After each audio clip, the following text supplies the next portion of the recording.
Good morning, ladies and gentlemen. Now, we have to apologize. We're going to be doing the bike show a little bit differently today. Maybe you're not used to it, but I don't know if you're aware, the other day was International Tiger Awareness Day. Now, this is something we at the bike show take very seriously. So, again, we apologize. Normal service will resume again next week, but today we're going to focus on tigers.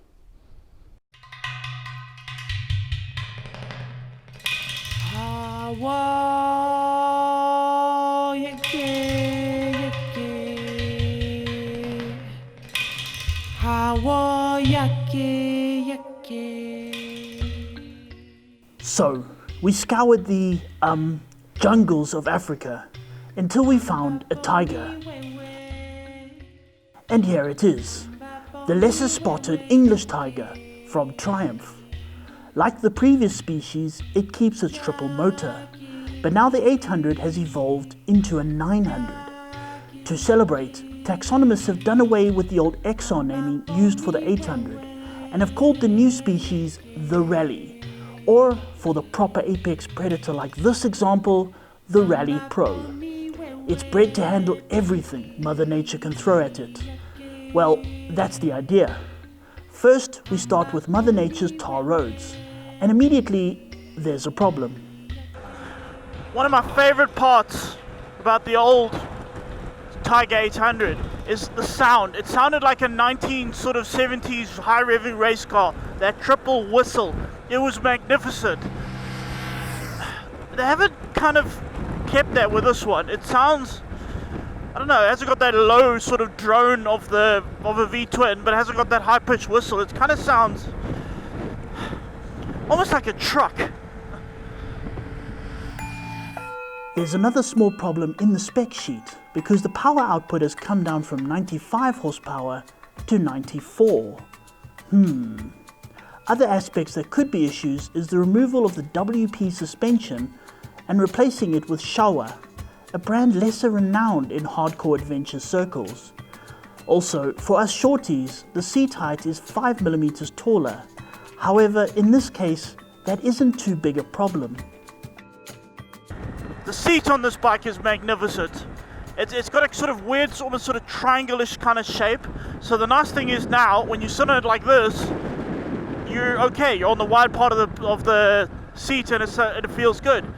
In fact, it actually feels really good because modern adventure bikes, I don't know why, they seem to always want to make the seat too hard.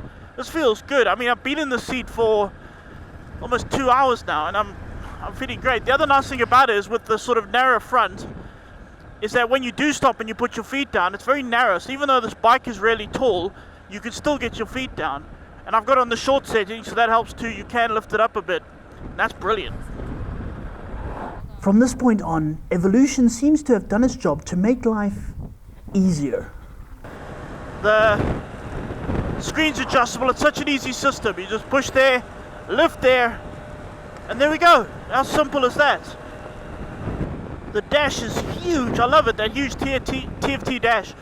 And as is the way with Triumph, they took the designer, fed him lots of happy juice, and then he designed that. And not only does it come in all sorts of different styles, different colors also. Psychedelic, man. I love it. Also, everything is nice and adjustable right here. Sadly, you cannot put into the off-road modes unless the bike stopped. And every time you stop, it puts it back into like super standard mode, full nanny mode, and typical Triumph edition. However, they have fixed it slightly in that now, if you do turn the ignition off and you want it back into the mode you wanted before, it's one simple button and it works. How cool is this? Take a look. You take the back seat off. Underneath here, there's a little compartment you flip up, and there's a USB port, a whole lot of foam, and you can store your phone over here. You stick it in like that, it closes, you put the seat back on, and you carry on riding while your phone charges and the Bluetooth connects to your phone. Now, me as somebody who prefers the sanctity of my cell phone to those real human things, this is the best thing ever. So the Rally Pro, it's got 21-inch front wheel, lots of suspension travel, so it's on stilts. And normally that feels a little bit precarious when you're going through corners. Or it feels like you're sitting on a sponge cake. They've done well with this thing. I mean, I'm not going to say it's going to take on the small wheel bikes, but you know, I don't feel like I'm constantly fighting it. I don't feel nervous. And that's very good, actually. Very, very good. It's got the Stylema, the Superbike brake, so there's just so much feel. The stopping power is sort of okay, it's good, it'll stop, but the feel is just terrific. Oh, feel that quick shifter. That's a properly good quick shifter. That is. BMW's in trouble because their 850's quick shifter as well. Pooh. That's really good. And down a gear. Okay, a little less good, but still, it works. It works. This is Mother Nature's tarmac, but a true test of an adventure species is dependent on how it survives out in the wilderness. Although we're in the depths of winter, it is about 28 degrees right now in Limpopo, and it hasn't rained in about 4 or 5 months, so these dirt roads are loose. Loose and rather soft. That wouldn't be much of a problem, except I've still got the standard tires on, and they're not knobblies, no. Ugh. Here's the thing, triple motors generally are not known for their off-road prowess. You rather want a twin, you rather want a single. They're very grunty, they can get you out of tough spots, they have lots of traction. But what they've done with this instead is tune the throttle somehow, and I don't know how they do it, it's all witchcraft, but if you want gentle power, just to gently kind of ease you along, you go 10% power, and there it's gentle. If you go 30% power, whew, see that, not so gentle. Oh, there's full throttle. That's a lot of not gentle. There's a reason this triple works the way it does, because it is a triple like no other.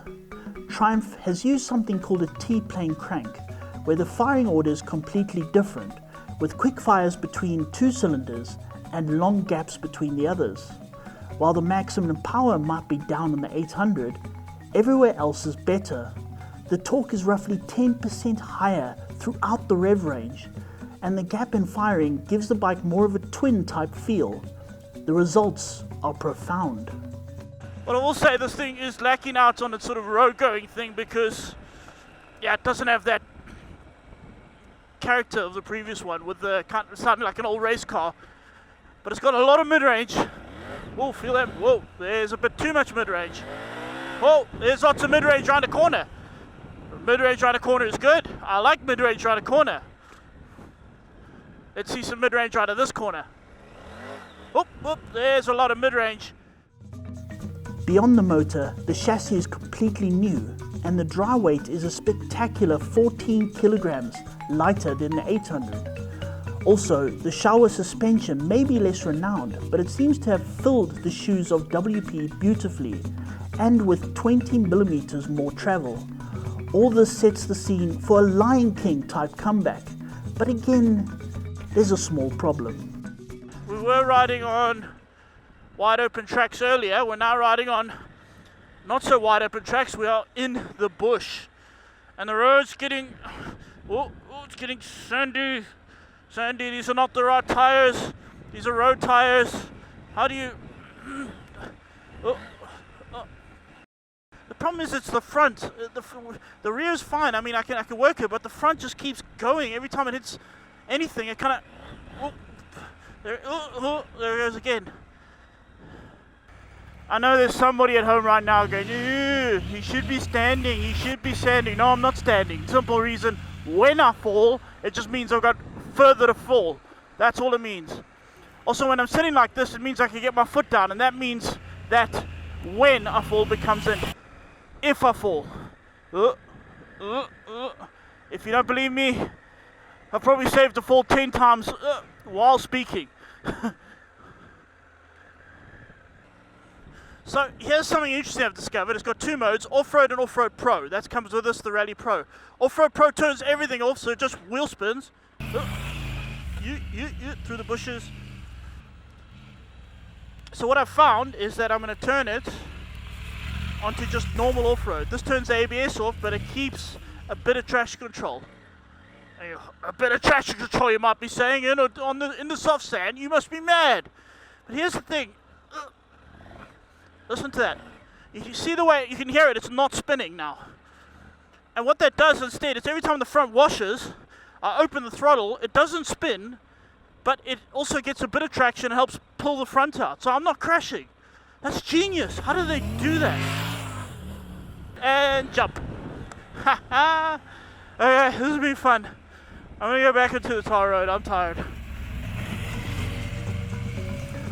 In fairness, people wanting to go into the soft sandy wilderness will need to fit the Tiger with proper off-road paws, and perhaps kit it with a better rider too. But all that's done, and so we continue with our Tiger awareness, and for that, we need to look beyond our English Tiger and to those of a more stripy persuasion. 6 years ago, we visited Justin Fernandez and his Jugamaro Predator Sanctuary.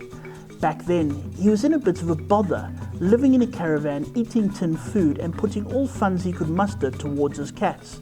Now though, they bought a new farm near Falvata in Limpopo, and the cats have swanky new accommodation and life is improving. And this brings us to our next test. Can the tiger successfully socialize with other members of its species? To find out, Justin would be tasked with introducing it to Terra, a Bengal tiger. It starts off rocky, with Terra showing her dominance early. Justin is forced to intervene, telling her to play nice with the new kid. She then starts investigating, summing it up.